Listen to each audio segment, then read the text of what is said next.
I studied English at university. I knew that I could go into family business if I wanted to, but I also needed to do something else in order to prove to myself that I wasn't just taking the easy option.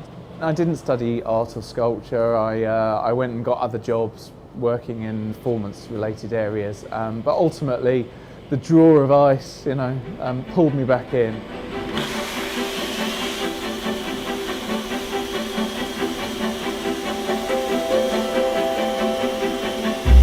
Yeah, I grew up in a family where everyone was involved in ice sculpting. My mum ran the business, my dad was a sculptor, and if I wanted any pocket money at the weekends and stuff like that, then I had to get my boots on and pick up a chisel and make something, and I loved it.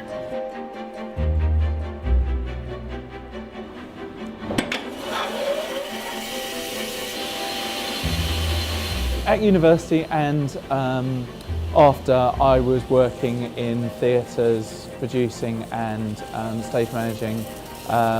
Did a tiny bit of directing, but I realised that's not quite my thing.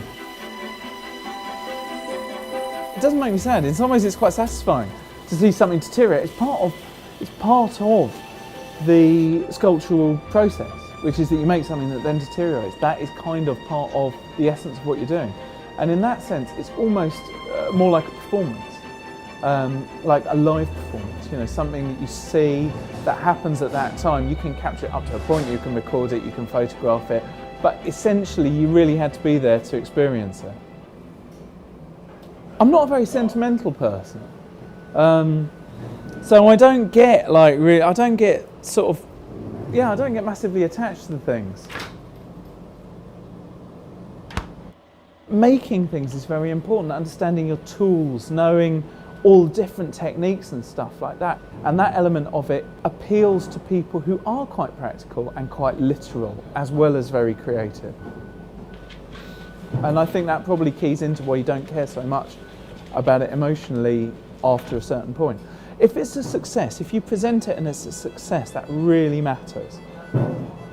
So anything that you're not happy with, I'm not happy with, really does bother me.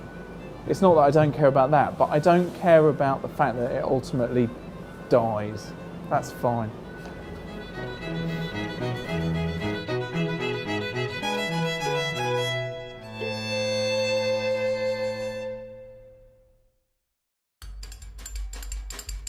Click the videos to watch more Londoners and don't forget to subscribe.